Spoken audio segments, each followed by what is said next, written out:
Alright, I have started the recording. Hello, welcome back. Part 2.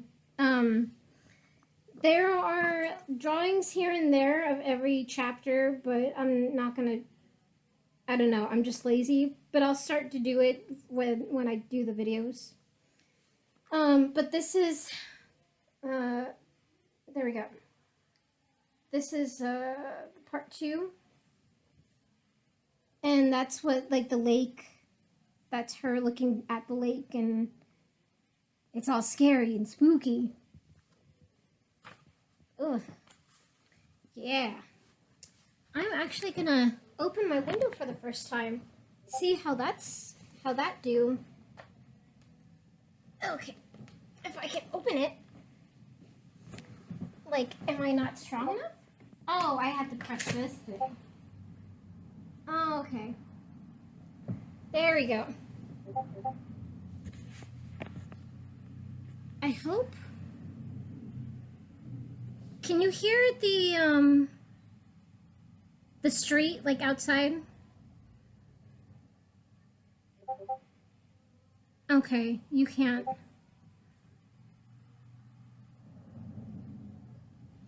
Okay, the recording might have some street noises, but that's okay. It doesn't look like the recording is picking up much of it, maybe just like a little bit. So, okay, I'm glad for that. Oh, I should really have on my glasses. That's important, boys and girls. Having your glasses when you need them to see, read, all that other good jam.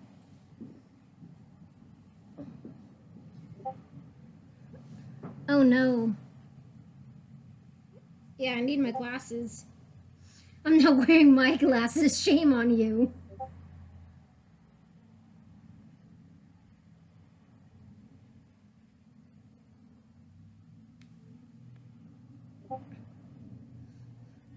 Don't tell me you're sorry.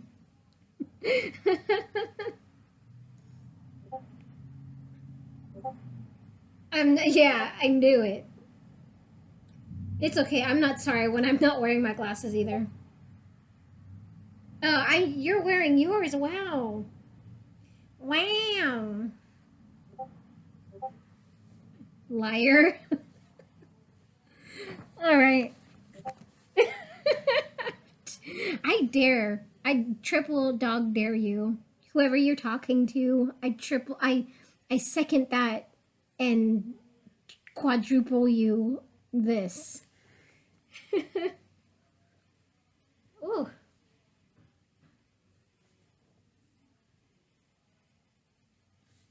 All right. You still have something to say? Oh, okay. That's a lot of glasses. All right, boys, ladies and boys, gentlemen and girls. Now we are off on a faraway shore. Chapter 9. A faraway shore. When May opened her eyes, the first thing she noticed were the leaves, and that she was still alive. Ouch, she whispered, rubbing at her face. She sat up and squinted at the brightness around her, fearful and dazed as she tried to focus on the leafy branch above her, which seemed to be waving at her for attention. Beyond it, a pair of eyes, or were they just spots of sky showing through, were watching her. May squinted harder, but in another moment, the leaves arranged themselves in the breeze. Then nothing. That's when May finally noticed where she was. She was on the shore of the lake. It all came back to her. That's weird, she whispered. She remembered falling in. She didn't remember swimming out of the water and crawling onto the shore. All she remembered was the cold, strong hands around her leg, and at the last minute, the ghost from her house reaching out to grab her. She shuddered. Had she imagined it? May stood slowly, her bones aching. Her body felt flattened and doughy, like it had been stuck in a waffle iron. Why was it so light out? Had she slept all night? Her stomach turned over. Mom? See, she searched behind her for the trampled brush that would mark the way she'd come in, but no path presented itself. May nibbled on her fingers. Her mom would be furious. She took a step closer to the woods and... Ah! Someone or something was crouching in the bushes in front of her. May stumbled back into the clearing just as the ghost from White Moss Manor rose and drifted forward. He put one finger up in front... Hold on. Okay, I'm recording again. Cool, so we left off... this is still chapter 9.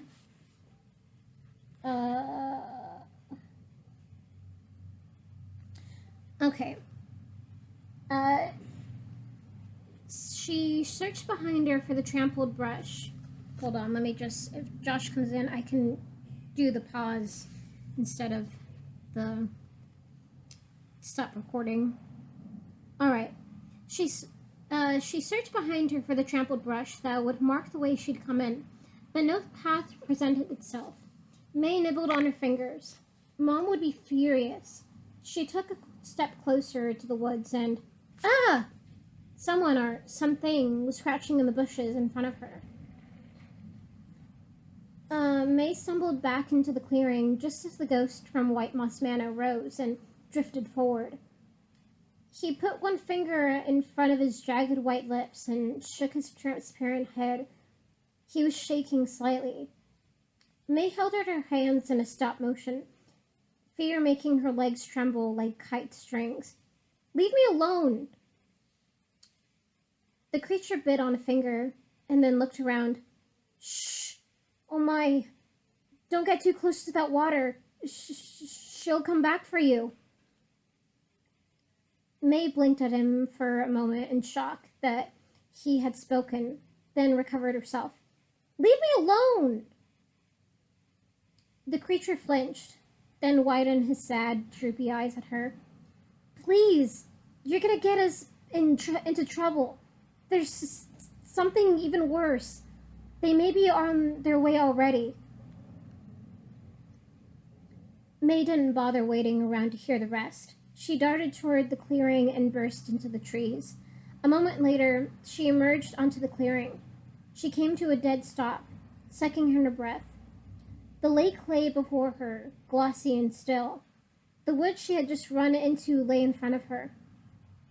The creature stood where she'd left him, peering into the woods all around them nervously. It won't work. You'll never get out that way. Come with... He drifted in her direction. May shook her head. Stay away! She scrambled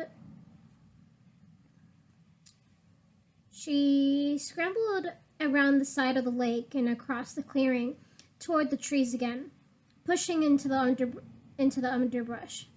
She just needed to get home. When she was home, and there she was again, right back at the clearing.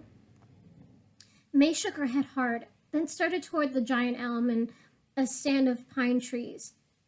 She put her arms out in front of her to move the low branches aside, this time going a bit more slowly.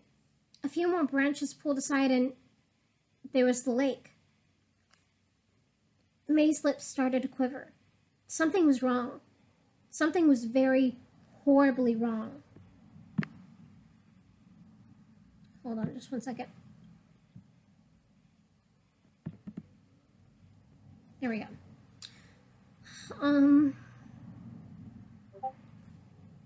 Bum bum bum. Yeah, man. Bum bum bum. God, like you do not know how much I love this book. And I'm reading again. Oh, God, I love this book. I really wanted to read this during the semester, but just a lot of things came up. But I'm glad. I am so glad I'm taking advantage of the winter break. Um, all the while, the creature watched her, his great head tilted. Winter season month. Yeah, there we go. Hopefully I'll have this whole entire series done by the end of the break. I'm pretty sure I will.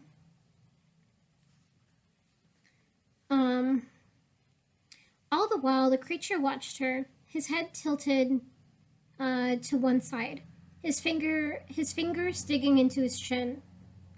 "You've got to come with me," he said. "This is a dangerous place." "No!" May tried to run into the woods 3 more times, each time her heart thudding a little bit faster, each time returning to the lake. "It's impossible," she whispered. Tears trembled on her eyelashes. The creature floated toward her again, reaching out his long, skinny arms. "Please don't cry. Crying sets off the detector. Why won't you leave me alone?" He frowned, his horrible gash of a mouth turning downward. "Oh, maybe we should start over. I'm Pumpkin. I'm trying to help you." May backed away a step, wondering if maybe she was dreaming. A sound made a creature called Pumpkin stop and look toward the trees on the opposite side of the lake. May thought she heard it too. It sounded like dorgs. Like dorgs. It sounded like dogs barking. Yeah, what are you typing? Good dorgs. Good dorgs. Dorgs or borgs. Nice. Yes.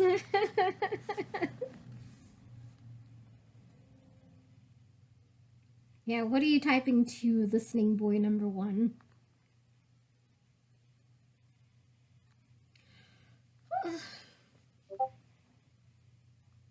And the bark.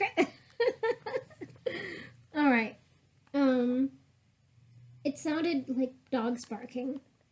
"The black shucks," Pumpkin hissed, his droopy eyes widening in terror. "Oh my, the bogey's coming for you." His whole body began to shake, his feet hovering above the ground unevenly. "Come on!" Pumpkin reached out a long arm again, his fingers outstretched toward her. May gazed around at the trees. It was definitely the sound of dogs, but snarling, growling dogs, like dogs closing in on their prey. And something else that made May's blood run cold. A crack, crack, crack, like the sound of a whip. Every hair on her body stood up on end. She looked back at Pumpkin. "Come where?" She crossed her arms over her chest. "Through the door. Oh, we've got to hurry. I don't see a door." Pumpkin rolled his eyeballs around. "That's why ones like you never made it out. Come on." Something smells good. Sorry, I just got distracted. I should probably eat. I'll eat later. Oh, I want some too. Eat now. No, I'm good. I'll read. Let's see. No. All y'all should eat. Oh man, you haven't eaten. You're listening right now. I'm using my mouth, so I can't eat right now. I have a duty. Okay. Oh man. I will eat soon. I should probably move this right there. No, I didn't want to do that. Okay. There we go. right there. Okay. Where was I? Yeah. Pumpkin rolled his eyeballs around. That's why ones like you never made it out. Come on. Pumpkin zipped to the edge of the woods, pulled some branches aside, and revealed, to May's amazement, a black door. It seemed to stand on nothing and to lead nowhere, except that there was a small gap across the top, emitting a bluish light. Across the middle, it read in big red letters, "All dead this way." May gasped. Beyond the trees, the sound of dogs had gotten louder. Pumpkin raised his hand to the floor, then lowered it to his lips for a moment, muttering to himself. Knockety knock, knockety knockety. He raised his fist back to the door and knocked out the strange rhythm. The door creaked open, revealing not the forest behind it, but a big, dark, empty space. A faint shimmer of light came from the inside, like the flicker of a television screen. "I'm not going in there," May said, backing up and shaking her head. "And I'm not going with you. I'm going home." There was a loud yelp off in the distance. Pumpkin snapped his head sorry.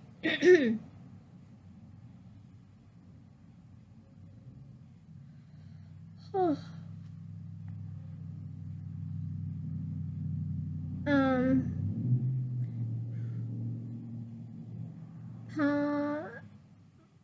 yeah, Pumpkin snapped his head to look. And then he looked back at May, his eyes huge.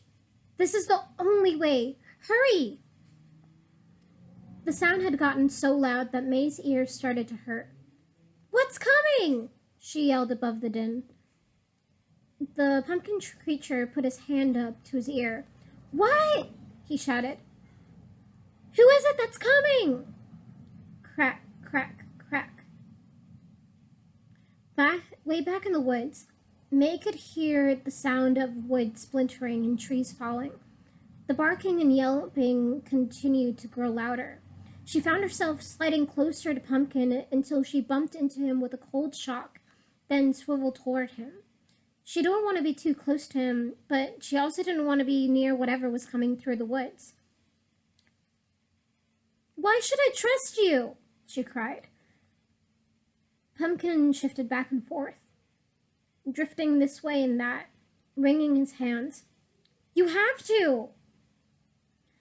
An ear-splitting crash drew her attention back to the woods. Several of the farthest trees she could see were falling to the left and right, as if something huge and vicious were plowing them through.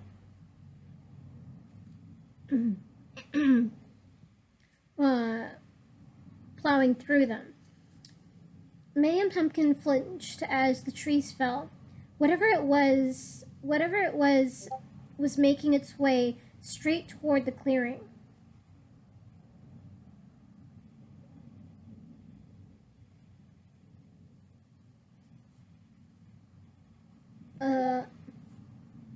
Plowing.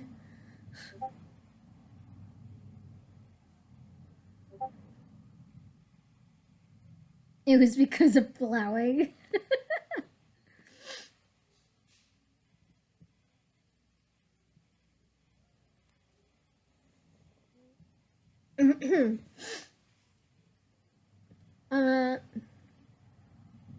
May and Pumpkin flinched as the trees fell. Whatever it was making its way straight toward the clearing. May's knobby knees began to falter underneath her. And then a set of cold white hands were around her arm, sending saps of electricity running up and down her body. May lost her breath. In an instant, she was being yanked through the door as it slammed shut behind her. Beyond the edge of the trees, the crashing came to an abrupt halt. Loud sniffs and growls shook the leaves on the trees. but no creatures appeared on the shore of the lake. There was a moment of listening, sniffing silence, and then whatever it had been retreated slowly through the woods, sending the smaller trees toppling like toothpicks behind it. And that's the end of chapter 9, y'all. Now it's chapter 10. Whoa! Yeah, man. Whoa! Ben 10.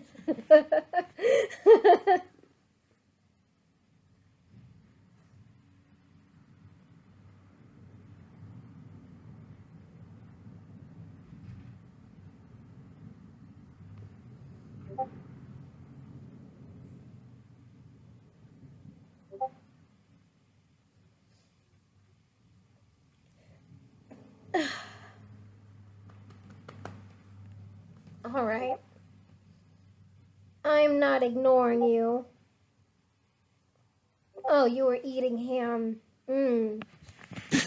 Ham sounds good.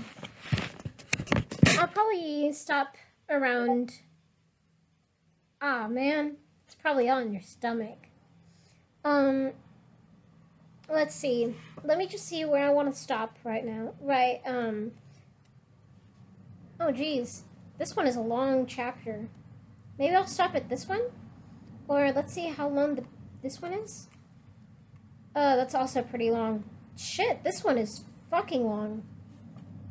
Okay, let's see. I think this will be the last chapter that I'll read, just because it is a really big chapter. Yeah, because I'm at page 69. 69. And it doesn't end until 84. So I think that's a good place to leave off.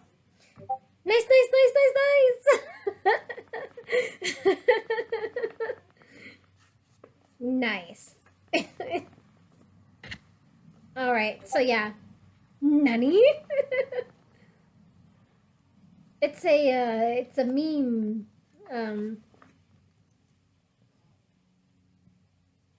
Let's see.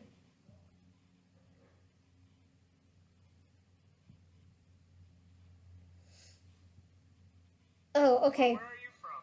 I'm from Japan. You're from Japan? Yeah. I am from United States. United States? America. Yes, America. Oh man.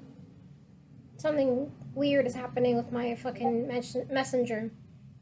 Oh yeah, that. Okay, cool. Thank you, Chandler. I was trying to share it, but it was being all weird.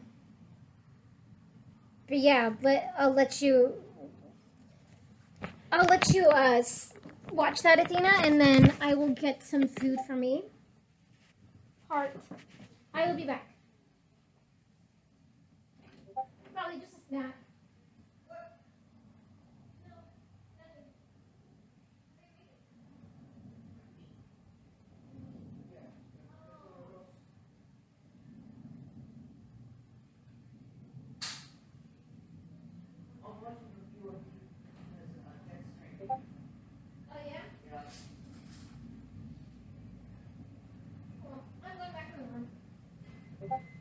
Alright, I am back. And I have got a pudding cup, which I know is not food, but it's something, right? Okay.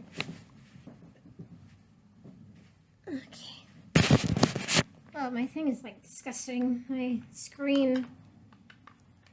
So gross. But yeah, that's. Oh my god. Yes, Athena, it is real. And it's beautiful.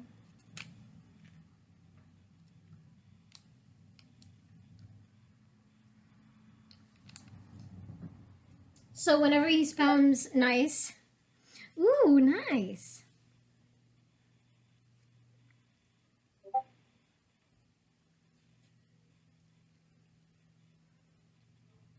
Right? It's so good. Also, sorry for those that are gonna listen to this recording in a video.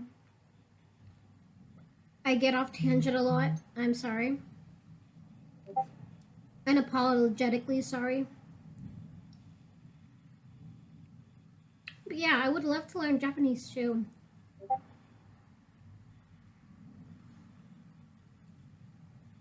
I'm not gonna punch my viewers.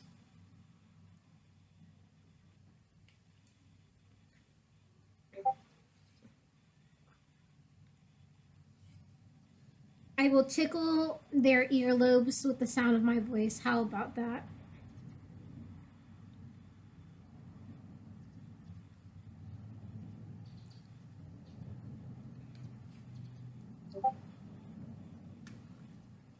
It is a good idea. I just came up with it. Oh, nice. Cool. My earlobes are tickled.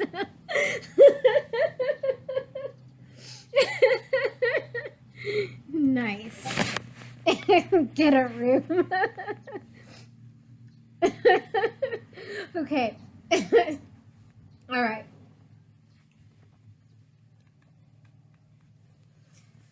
Alrighty. Chapter 10.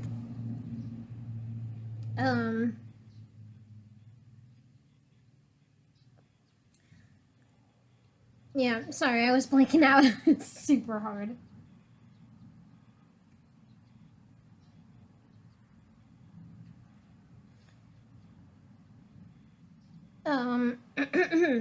Alright.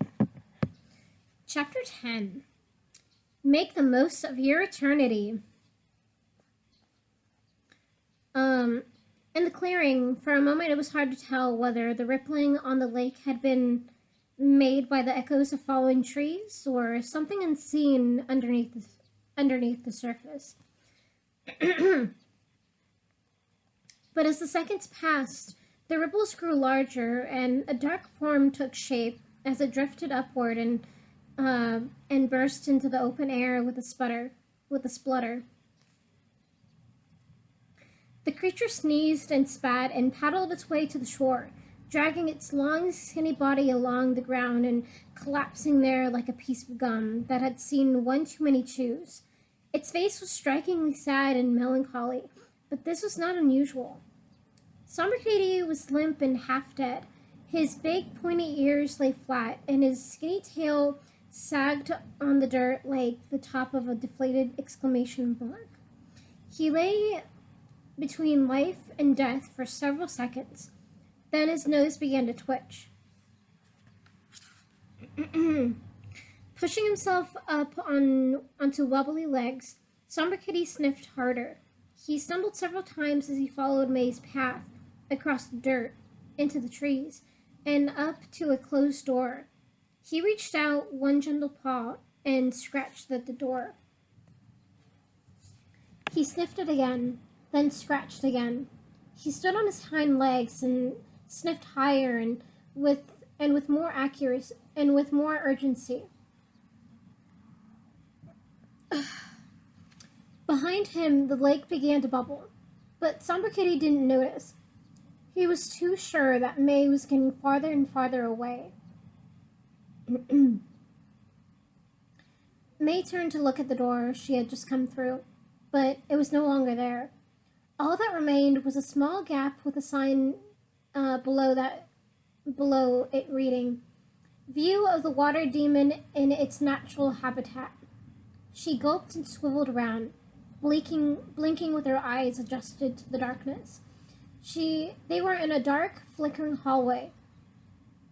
Pumpkin still had his cold, trembling hand around her arm, zapping her with tiny shocks of electricity. May yanked herself free.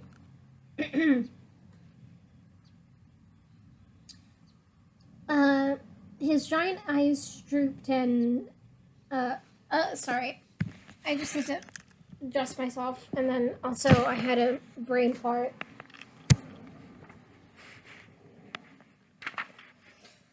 Alright. What was it? His giant eyes... Ooh, the sun feels nice on my feet.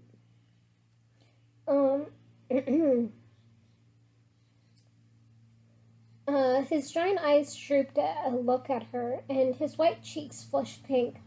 Sorry. He stuck a finger in his mouth and looked down the hall. We're safe now. They'll think the demons gotten you, after all. Come back to finish the job. Pumpkin shivered. Before May could ask who the they was, he spoke again. I think the only way out is here, he whispered. It's very important no one sees you. Come on. He drifted down the hallway and stopped at a door on the right. The blue light she had noticed seemed to be coming from the room that lay beyond it. Wait, hold on, sorry, I wasn't paying attention. He drifted down the hall and stopped at the door on the right. The blue light she had noticed seemed to be coming from the room that lay beyond it, flashing patterns on Pumpkin's ghastly face. He looked back at her expectantly. May stayed where she was, rooted to the spot. Her heart, which was still beating hard, told her to wait. He flitted back to her. If you stay here, May, you'll be caught. May checked behind her one last time, then pushed on the wall. It didn't budge. At a loss, she followed Pumpkin back down the hall, and they both appeared through... Push harder. No, it wasn't gonna budge.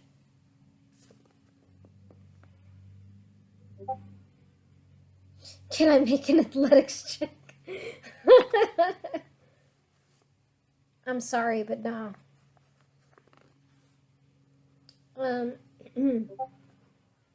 Oh, snap.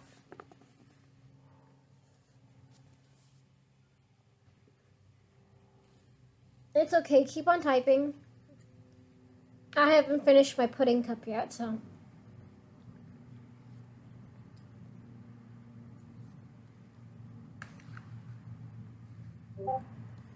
Oh my god. Yes, I have a Jello pudding cup, and it's great. Yeah, I'm sorry, bro.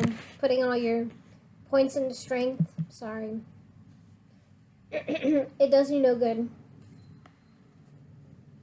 Anyway,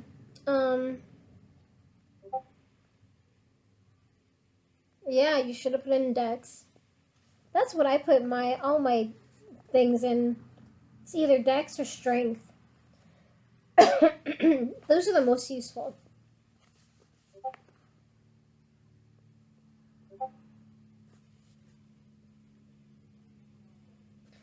Cool, yeah.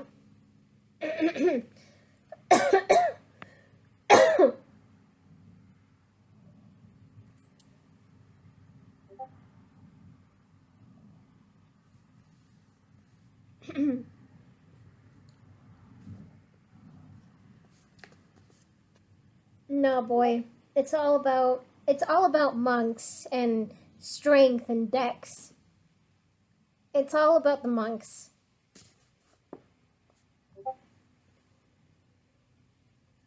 Charisma. Yeah, charisma. It's better than int, I think. Or wisdom. That's true.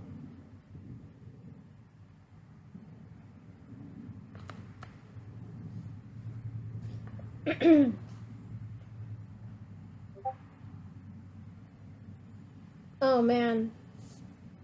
Hey, I'm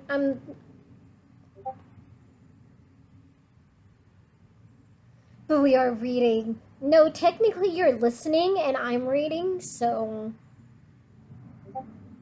whoa, rude. No. Alright. Back to where we were off. Where was I at? Called the fuck out. I wouldn't be saying too much to listening boy number 1. I can call you the fuck out too. Rip us. Yeah. Rip both of you. Alright, where was I? I was. Yeah, May checked behind her one last time, then pushed on the wall. It didn't budge. At a loss, she followed Pumpkin back the hall, and they both peered through the flickering doorway. They were at the entrance of an old-fashioned movie theater, complete with a squeaky projector that cast a long thread of light out over rows of seats filled with figures May couldn't quite make out in the dark. The whole place smelled dusty, as if it hadn't been used in 100 years. May shrunk to the left of the door, eyeing her companion sideways. He kept his gaze locked forward, his whole body trembling. She let her attention move to the movie in front of them. I don't know why, but this is like one of my favorite parts in the book. I don't know why, and I want to learn more about it because I think it's just cool. This whole universe is all cool, and I want to learn more. But I can only learn as much as the book tells me, and it's infuriating. But yeah, okay, back to the story.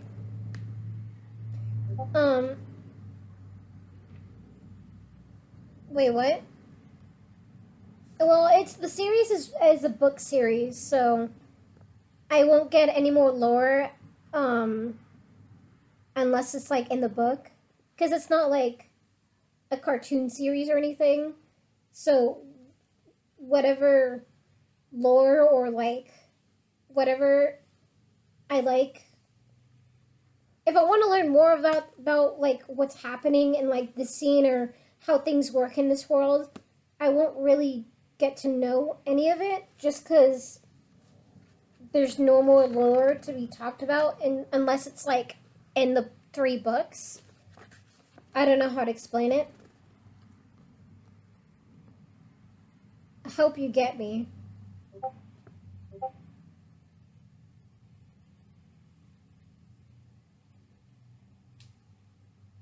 Oh.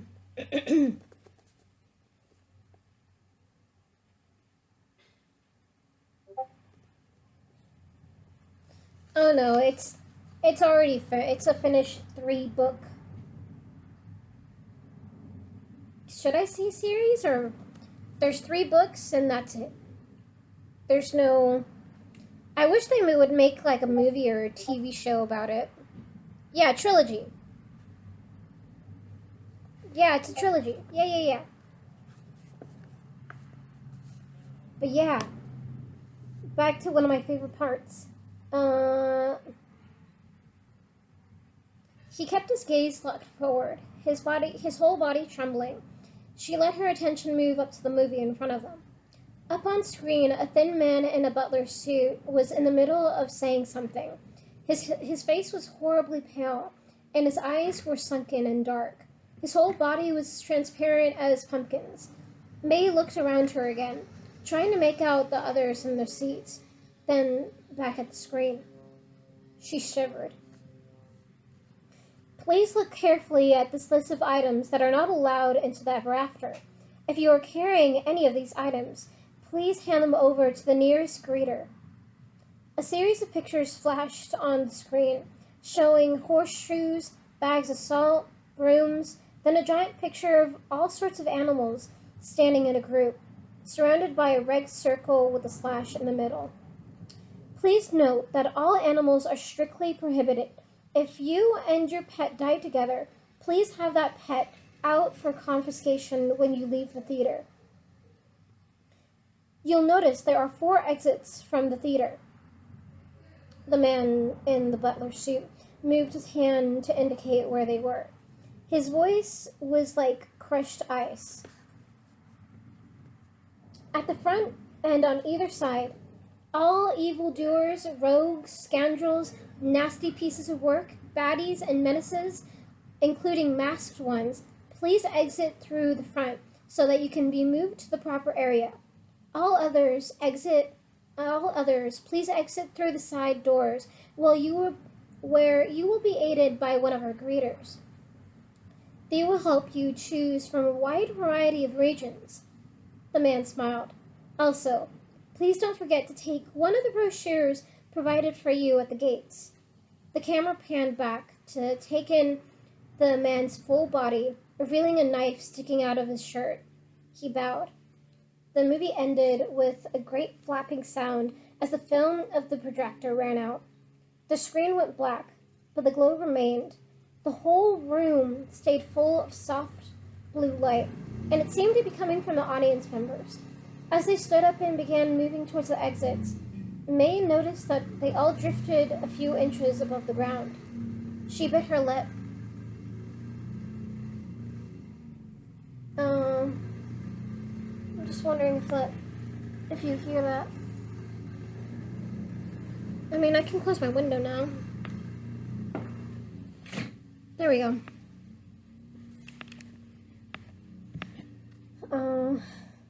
Where was I? There we go.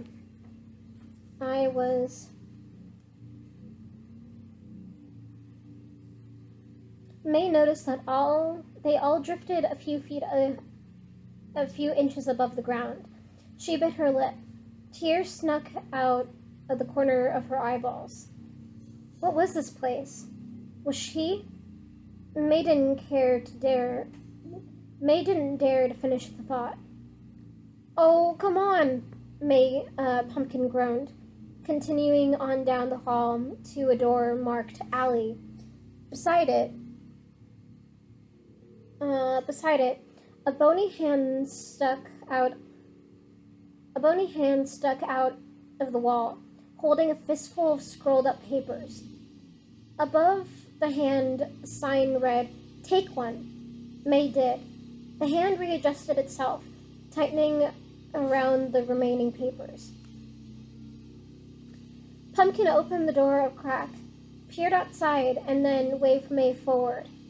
She followed him, and they emerged onto a tiny brick alley. Oh, I knew I should have stayed in bed this morning. I'm not cut out for this. We've got to get onto a boat, Pumpkin said, floating ahead. He stopped just where the alleyway ended and waited for May to catch up. When she did, and looked at what lay ahead of them, her stomach lurched, and her hands flew up to her mouth. This is some cuckoo shit. Yeah. It definitely is.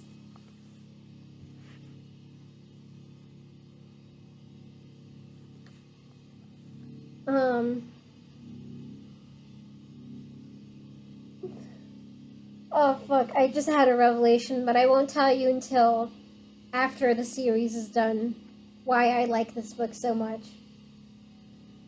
Fuck, dude. Okay. Before them was a wide beach, its sandy fingers reaching up a vast and... Before them was a wide beach, its sandy fingers reaching into a vast and oozing river that glowed bright green. Up above, the dusky sky was filled with zooming points of light, like millions of shooting stars, and all over the beach, gathered into lines and milling around, were ghosts, like the ones May had seen at her house, like the ones standing beside her. There were thousands of them, their feet hovering just slightly above the ground, their bodies transparent so that you could look at one and see three more behind them, all giving off a soft blue glow. Some were missing limbs, others were thin and gaunt.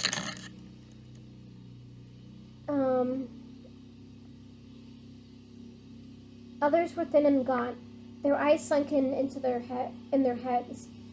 A woman floating up ahead paused, seemed to remember something, and then turned back to pick up her foot, which had stopped in the sand a few feet behind her. They were all gathering in groups and lines.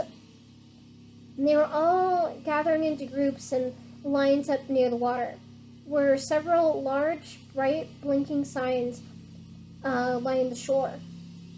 Southern Territories, nothing plateau, I think I want to say it's spelled this. I want to say plateau, and I want to say plateau, but I know it's not spelled correctly. So should I just say plate? I want to say plateau because that sounds cooler. But what's the correct way to pronounce that? Say what sounds good. I think nothing plateau sounds good. Even though it's not spelled as plateau, because I know what plateau sound is spelled, but plateau.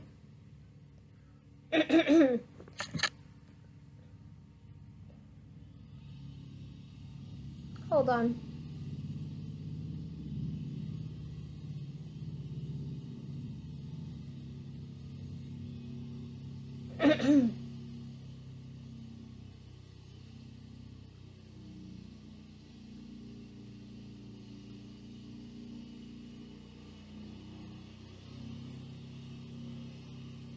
PronounceNames.com. Plat. Oh, it's plat, I guess. Plat. Plat. Nothing plat. Plat. Yeah. I don't know. Nothing plat. That's dumb. It is dumb. I'm sorry to the author or whatever, but I don't know. It just rhymes with splat.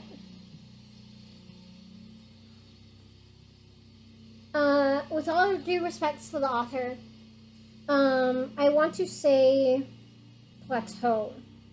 So I'm gonna go with nothing plateau.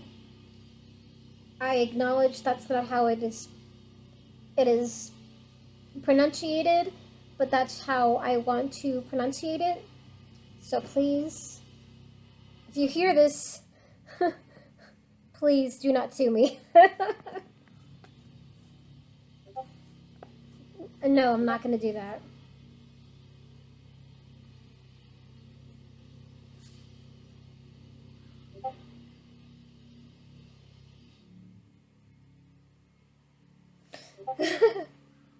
Do not bully. No bully. No bully. Yeah. With all due respect, but I want to say plateau because I feel like that's better than plat. I don't know. I think when I first read it, I said plateau just because it sounded cooler. Anyways, we're getting off topic. Well, I am getting off topic. Alright. They were all gathering into groups and lines up near the water, where several large, bright, blinking signs lined the shore. Southern Territories, Nothing Plateau and the Far West, Death Knells, New Egypt, Pit of Despair Amusement Park. Beyond the signs, boats drifted around on the water. Some were empty, docked just before the signs, and some were full of passengers and floating away. May started backing up. She didn't care. She'd take her chances with whatever was back at the lake. She turned to run. Meow! Somber Kitty crouched at the base of the door in the woods, staring straight up at the top of it. Stubbornly, he had already leaped against it many times, hoping that his brute strength would open it. This was a rare tactic for Somber Kitty, more dog-like than a cat would care to admit. Now,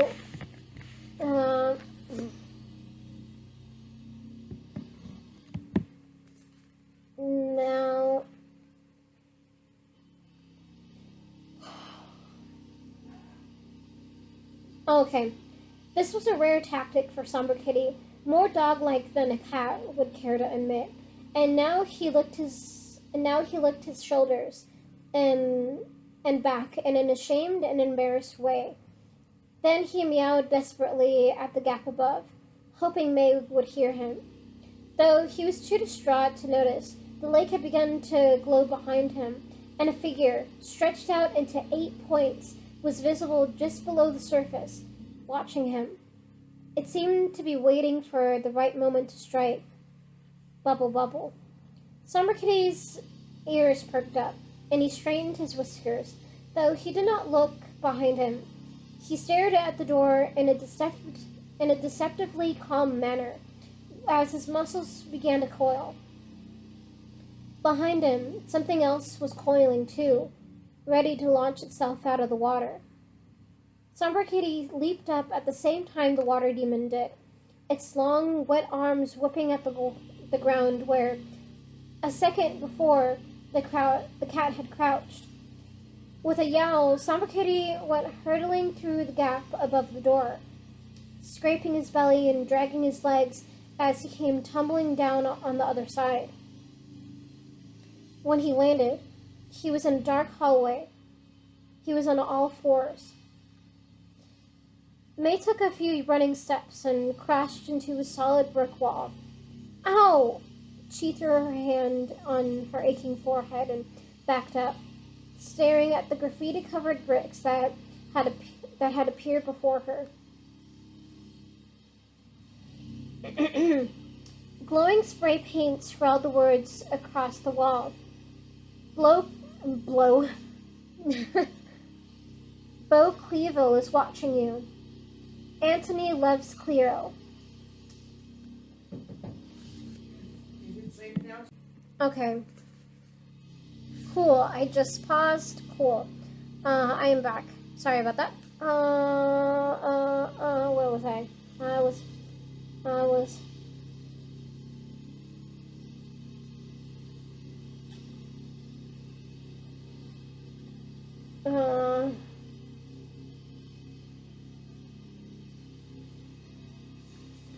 Oh, yeah. Glowing spray paint scrawled the words across the wall. Bo Clevo is watching. Antony loves Cleo.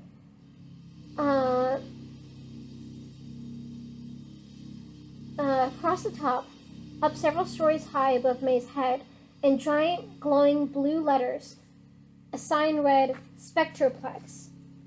May pushed on the bricks, then pounded on them. No! May cried, the tears finally spilling out onto her cheeks. I don't want to be dead! I don't want to be dead! Oh, don't do that! You're being too loud! Pumpkin grabbed her by the waist, sending another cold zap through her. He looked over his shoulder. She's not a ghost! Goddamn! This will get solved in a few minutes. She is not dead. She is not a ghost. You can say that theory all you want, Chandler, but she's a pumpkin. She's a pumpkin. Nice.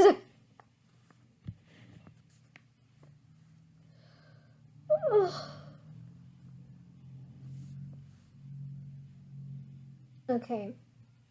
What am I doing? Doing something. I forgot. She's a gumpkin. Nice. Oh, also, I have a pretty good idea. Kinky. Where, maybe I should start recording, like, what we see, well, what I see, like, on my computer, like, just, like, the Discord and, like, your, like, the, you know, the instead of the voice recorder, I could do, like, a recording of, like, my, yeah, the comments, like, while I'm reading. Yeah, the screen. But I'm gonna have to figure out how to do that, but if I can do that, then that's cool. That's good. Hell yeah. I'm sorry, I'm getting off tangent, just, like, thinking about stuff. Okay, anyways. Where was I? He looked over his shoulder at a group of skeletons that lingered by at the edge of the water, guiding people into boats. They all wore exactly the same long robe, and each held a staff. It was too much. May's head swam. Here! Pumpkin slid out of his jacket and placed it over her shoulders. Maybe it'll tone you down. We have to get out of here. The jacket felt light as air, and when May tried to touch it, her hands went right through it. But it stayed on and gave her a glow that was, she noticed, pretty flimsy. Flimsy compared to the other spirits on the beach. Oh, thank goodness. There's a boat over there, see? May looked. On a deserted stretch of beach far to the left, a tiny boat clung to the edge of the sand, lifting gently with the ripples of the water. You should probably keep your head down and stay next to me. Pumpkin froze, flinging his hands up over his eyes. Oh no, I can't do it. He shrank back against the wall. It's just too much to ask of one spirit. If Arista were here... May sucked in breaths, wiping her eyes. Who's Arista? It doesn't matter. We're doomed for sure. I think... Oh, yes. I'm having an asthma attack. Pumpkin started wheezing. Ghosts have asthma? May asked doubtfully. Pumpkin looked at her, startled, and the wheezing came to an abrupt stop. Good point. He crouched deeper into the wall and chewed on his fingers. May looked out across the sand at the boat and slumped against the bricks. Hold on just 1 second.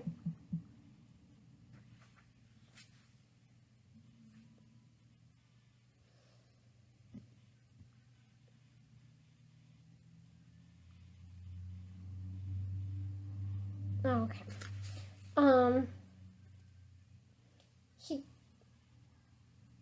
Where was it?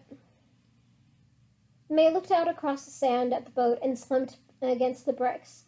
She turned to rest her head against the wall, but seeing something there, she backed up. It was only one word, and the paint looked so cold and faded that it could have been there forever. It simply read, help. She dipped into her pocket, and her hands closed around the soggy ball of her letter. It was still there. If this was all real, then her letter was real too. Help. She chased the words on the bricks with her fingers, her stomach tingling, wondering if it was somehow meant for her. May didn't think she could help anyone. She needed too much of herself. She needed too much help herself. Crossing her arms tightly across her chest, she turned to watch Pumpkin. He was a horrible sight. His mouth zigzagged up either sides of his face. His body straight like a rake jutted out at harsh angles. She remembered his terrifying appearances in her room. The sight of him diving at her at the lake, grabbing at her, her arms dragging her here, zapping her. She waited until Pumpkin was looking in the other direction, then took a few faltering steps forward, out onto the open sand. Oh dear, Pumpkin caught up with her, clutching her arm as he kept his eyes on the clipped creatures at the water's edge. May shrank from him, but he held on tight. You're going to get yourself destroyed, he whispered, trembling again. I'm trying to help you. May looked around as they moved across the sand, wondering who it was that was trying to destroy her. After a few agonizing minutes, they were standing next to the boat. Hurry, hop in. May hesitated. She could see the water through the transparent bottom of the craft, and it looked like she tried to step in, and it looked like if she tried to step inside, she would fall right through. A cold nudge hit her from behind, and her feet went tumbling in anyway. It sank slightly under her weight. She looked down at the beach, wondering if she should call for help. Most of the figures on the beach looked much more human than Pumpkin did. But she gave up that thought when she saw that one of the skeletal characters was black. And no, sorry. But she gave up that thought when she.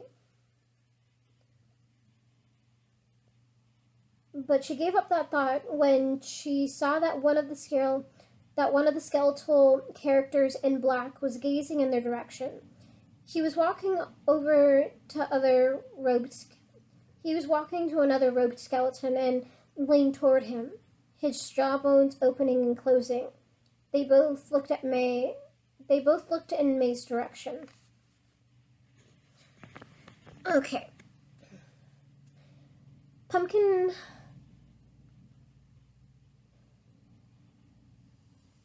climbed down into the boat. What was this? Pumpkin climbed down into the boat beside her and sat down, folding his hands tightly on his lap. The boat steered where it was. "It's your weight on the boat. Get down," Pumpkin whispered, gazing at the two skeletons down the beach. He started to move toward them. Oh no. He seemed to not notice that now that they were in the boat, he needed to set it moving. May, huddling tightly, started to feel panic too. Her gaze shifted from Pumpkin to the robed creatures, to Pumpkin. "Shouldn't we push off?" she finally asked.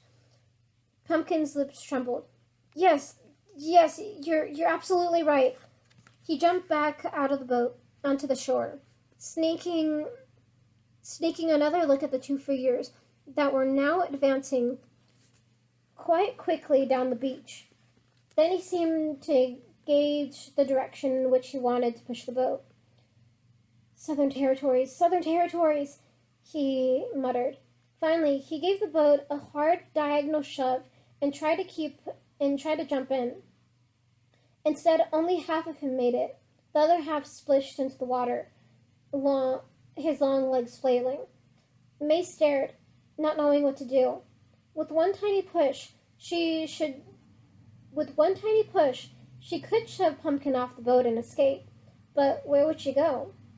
Who would she go to? What if the skeletons caught him? Her hands shot out to grab him, his fingers turning to ice as she helped drag him onto the boat. He smiled at her crookedly. "Thanks." May merely gazed at him in reply, then toward the shore, then peered around, unsure as to whether she had made the right choice.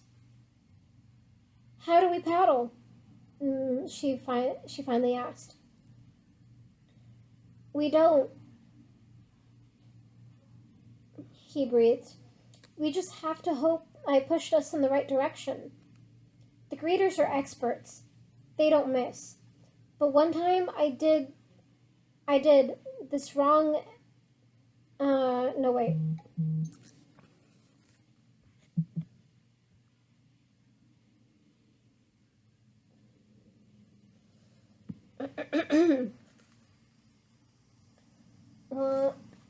It's hot in here again.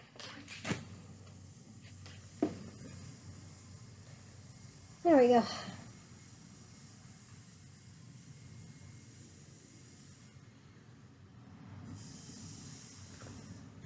Hold on, I gotta readjust myself again. There we go.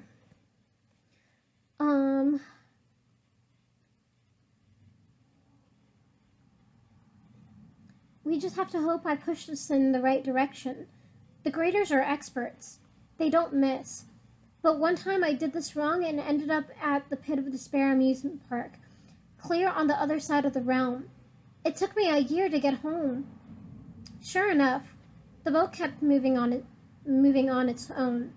By the time the cloaked figures reached the part of the beach May and Pumpkin had lodged from, they were out into the water. They were far out into the water. The two skeletons stared after the boat for a moment. Then one of them shrugged its bones, and the other patted him on the spinal column. They turned and drifted back along the sand. Pumpkin and May drifted far and fast, until all the figures on the beach became small. May could just make out the dark opening of the alley they'd hidden in, and a tiny black speck standing in its shadow, moving its tail. It made a tingling start at the base. It made a tingling start at the base of her neck. She shook it off and turned to look over her shoulder. The boat indeed seemed to be steering itself. Up ahead, May could make out several places where the river branched off. Their boat slowly made its way into one of the branches, which looked like it went on forever.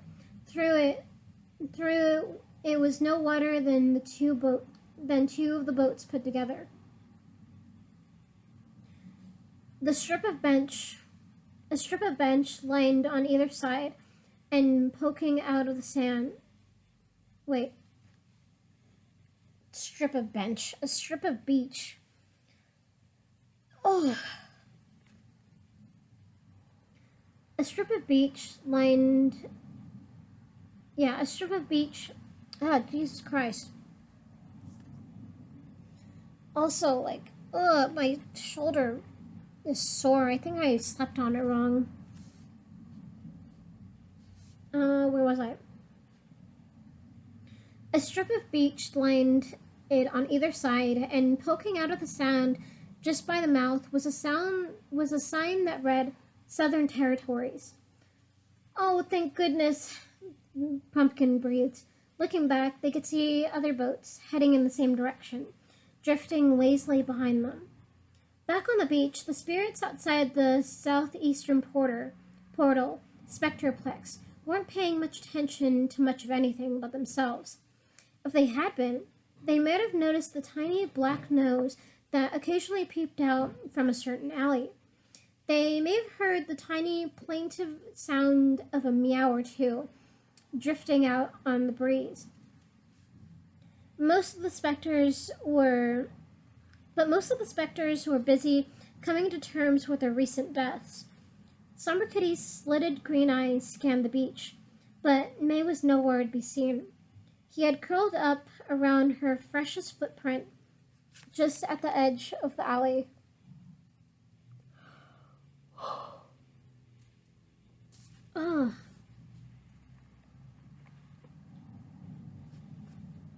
What was it?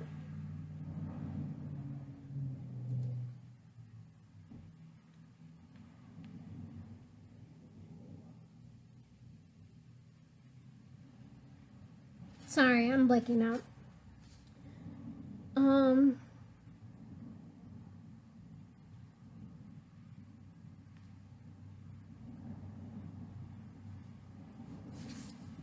Sorry, let me just have a quick 10-15 second break.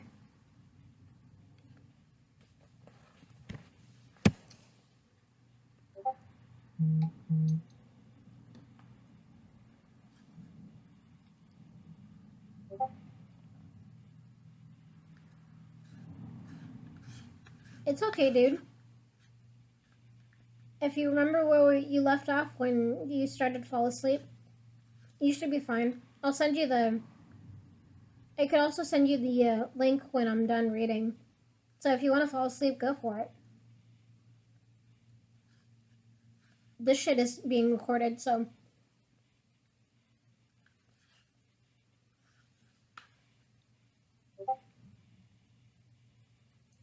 No problem, dude. Yeah, I'll send you the thing as soon as it's done.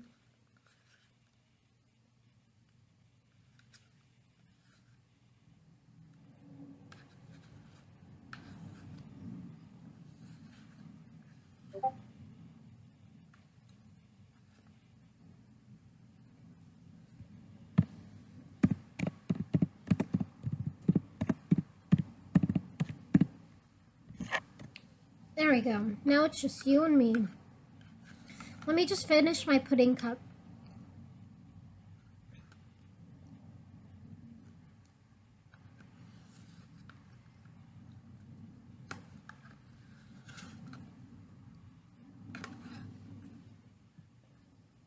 I have finished my pudding cup.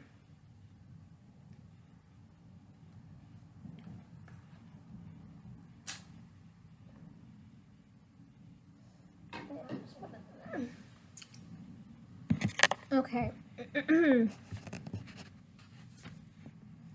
Now.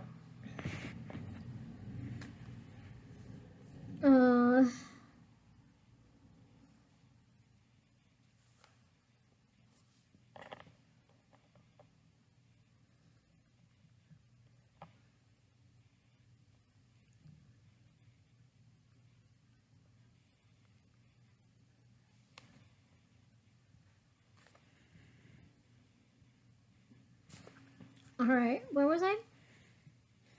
I was on...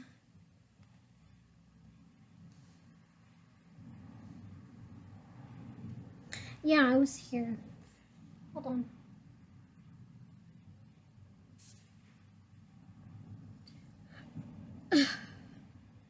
Okay.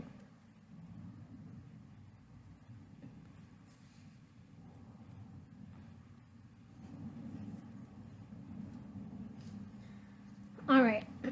Somber Kitty's slitted green eyes scanned the beach, but May was nowhere to be seen. He had curled up around her freshest footprint at the edge of the alley, sniffing it thoughtfully several times. He longed to follow her tracks, where they led across the sand, but his instincts told him to beware.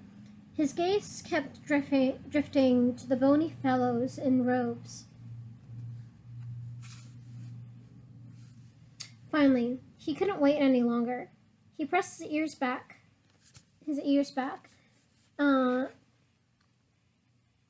watched a lady drift close by, and darted toward into the folds of her dress.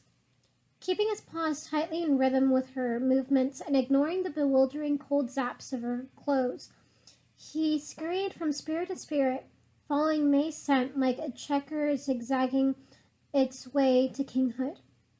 At the water just beside a newly benched boat, he froze. Here, the scent disappeared. Somber Kitty's eyes rolled, and he let out a low, plaintive mew, which drew a few stares. Spirits began tugging one another's sleeves and pointing at him until a loud howl erupted from one of the robed creatures several yards away. And then the crowd flew apart as several of the creatures began zipping toward him, all howling. Somber Kitty arched his back and hissed, leaping sideways and zagging in the air toward the boat. In a maneuver of amazing skill, he teetered onto his two...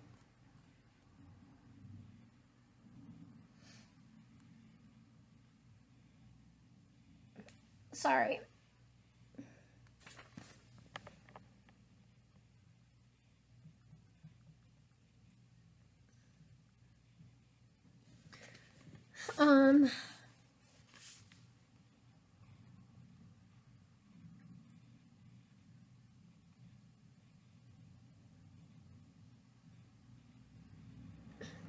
Somber Kitty arched his back and hissed, leaping sideways and waggling in the air toward the boat.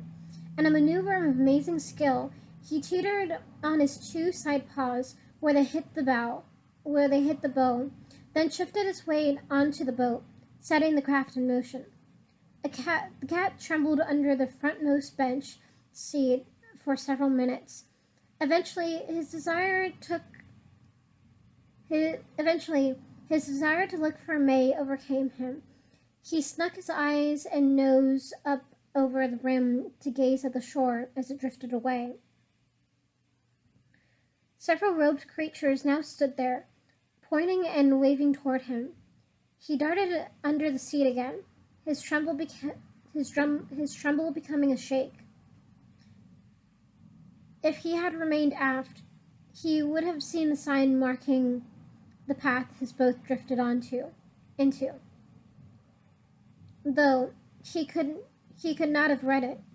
The sign, crooked and glowing, leaning as if it might fall into the water, announced Somber Kitty's destination in bright green letters. Pit of Despair Amusement Park. All had gone quiet now. Pumpkin and May stayed quiet for a few moments. May gazing at the zooming stars above, still not quite believing them. "Am I dead?" she croaked. "Oh, I really don't think so." "Then what am I doing here? What is this place?" Pumpkin turned his sad, droopy eyes to her and grimaced, his mouth stretching extra wide. "I'm not the best spirit to ask. Arista is. He's very smart." "Where's Arista?" "Back home." "Home?" May asked, hopefully. "Back home in Bellamorte.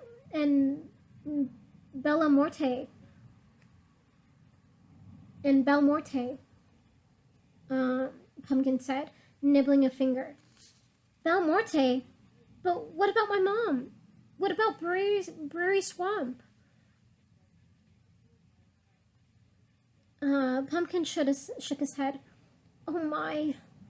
He eyed her sadly. "You should really ask Arista." "But when do we see him? How far to Bellamorte?" Pumpkin seemed to consider, his eyebrows scrunching.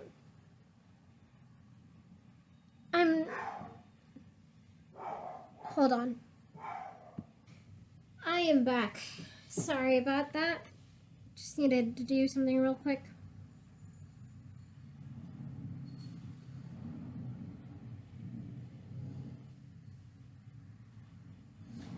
Cool. Okay, cool. I was like, he hasn't texted, like, okay, or... Oh, okay, cool. If you want to wait, like, 10 more minutes, I think I'll be done 10 more minutes, and then you can, leave to get me. Also, get gym clothes, remember that. Yeah, I figured.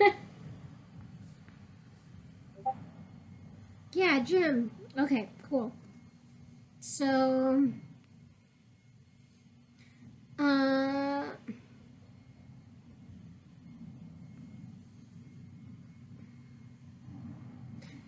Pumpkin seemed to consider, his eyes scrunching. "I'm not sure. I'm just a house spirit, The next sign should tell us." A few minutes later, they drifted past a gnarled tree that curved over the water. A sign hung from it that read, "Fiery Fork, 48 miles. Belmorte, 1,300,017 miles." May gasped. But that's not how it works. That's not how distance works in this. So it's not actually going to be that long of a trip.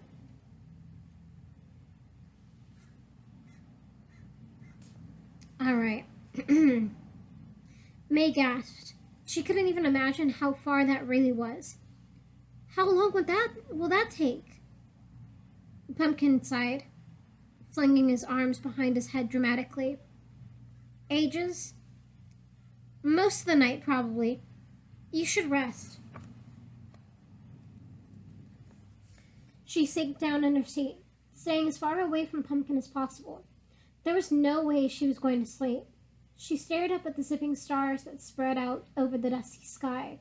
An hour later, it hadn't gotten an ounce darker, and Pumpkin was snoring gently, his huge head lolling on his skinny neck, his wide mouth open and drooling.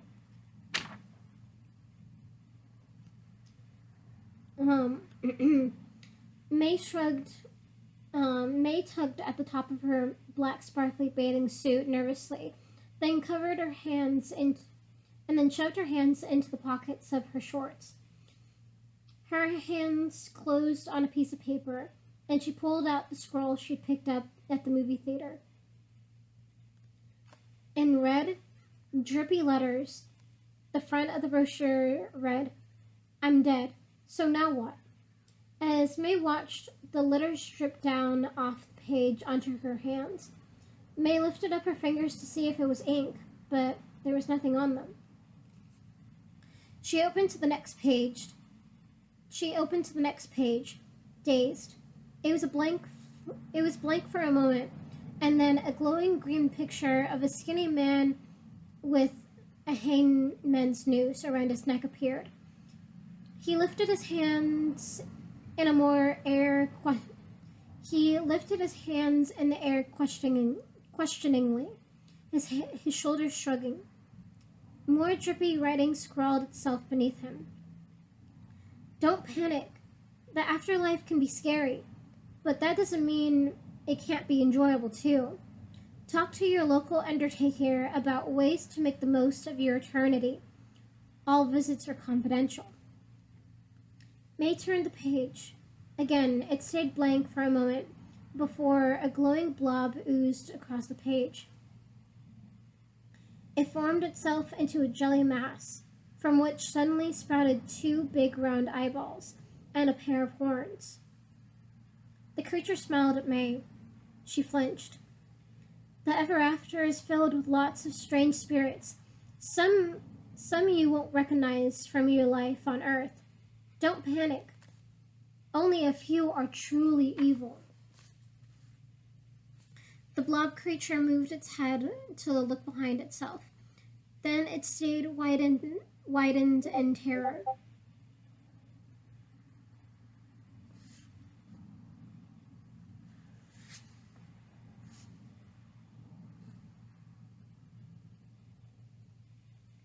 Okay, well, can you hear me though?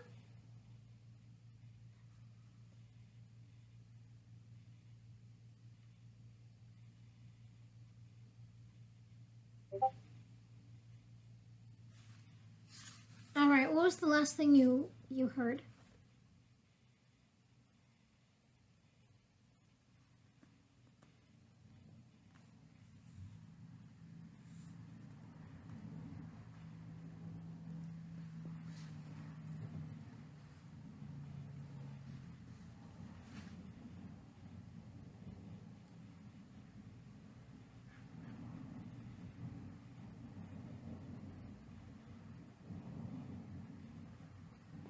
I mean, you could have stayed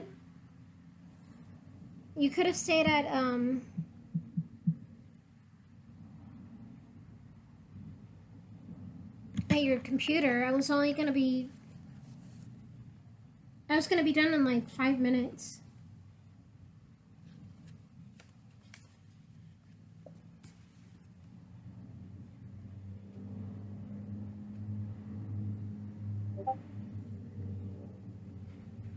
Oh, okay. Never mind.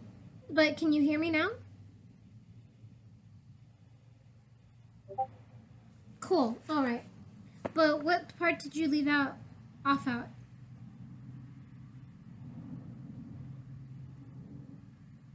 So I can reread it.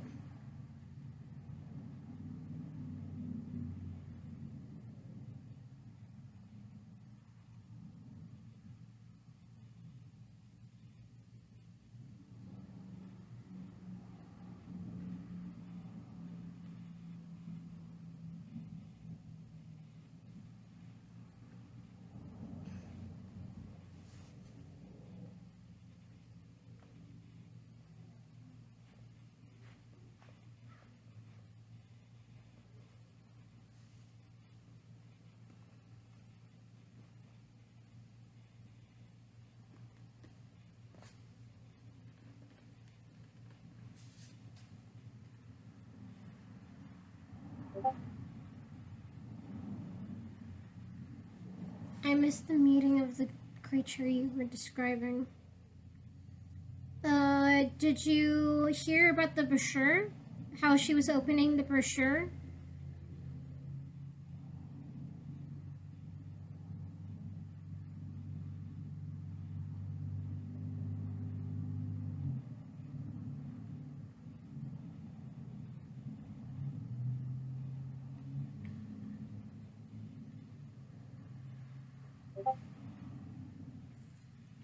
Okay, so I'll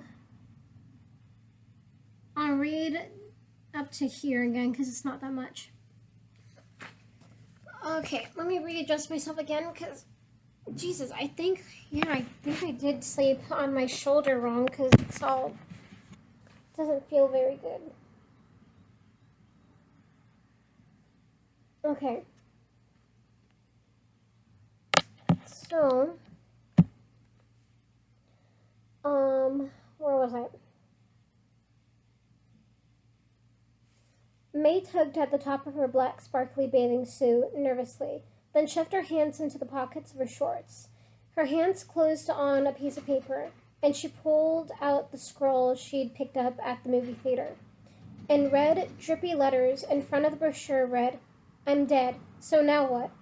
As May watched, the letters dripped down off the pages onto her hands. May lifted up her fingers to see if it was ink, but there was nothing on them. Did you get to that part? I'm pretty sure you got to that part. Okay, cool. She opened the next page, dazed. It was blank for a moment, and then a glowing green pattern of a skinny man with a hangman's noose around his neck appeared. He lifted his hands in the air questioningly, his shoulders shrugging. More drippy writing scrawled itself beneath him. "Don't panic. The afterlife can be scary, but that doesn't mean it can't be enjoyable too. Talk to your local undertaker about ways to make the most of your eternity. All visits are confidential."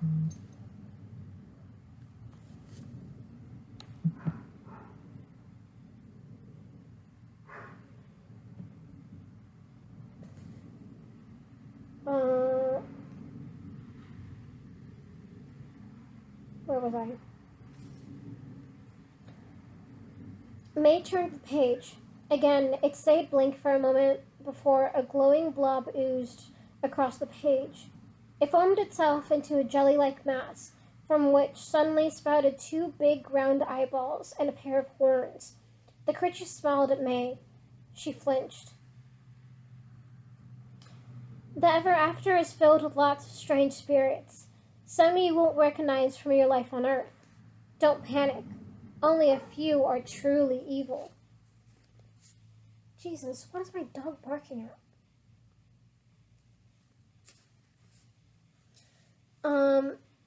The blob creature moved its head to look behind itself.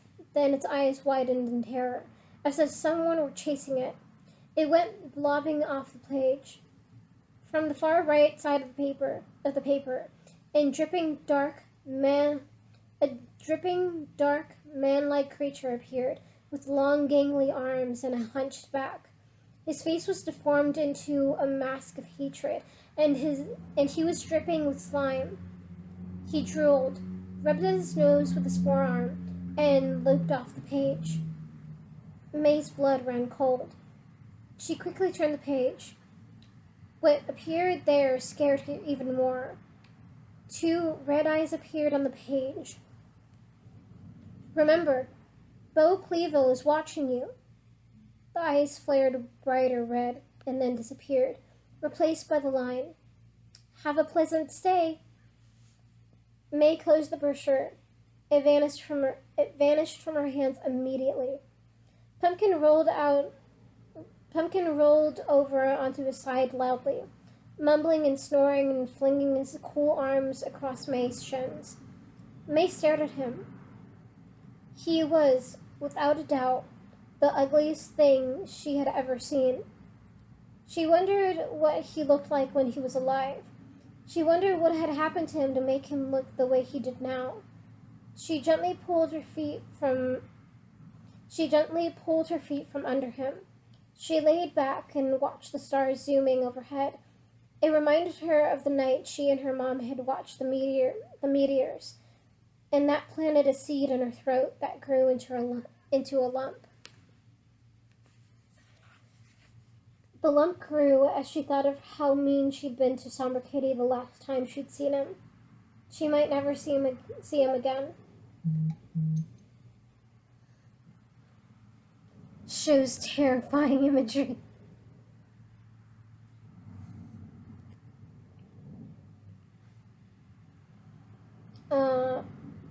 That was her last thought before she fell into a sleep so sound she didn't notice when someone had carried her off the boat.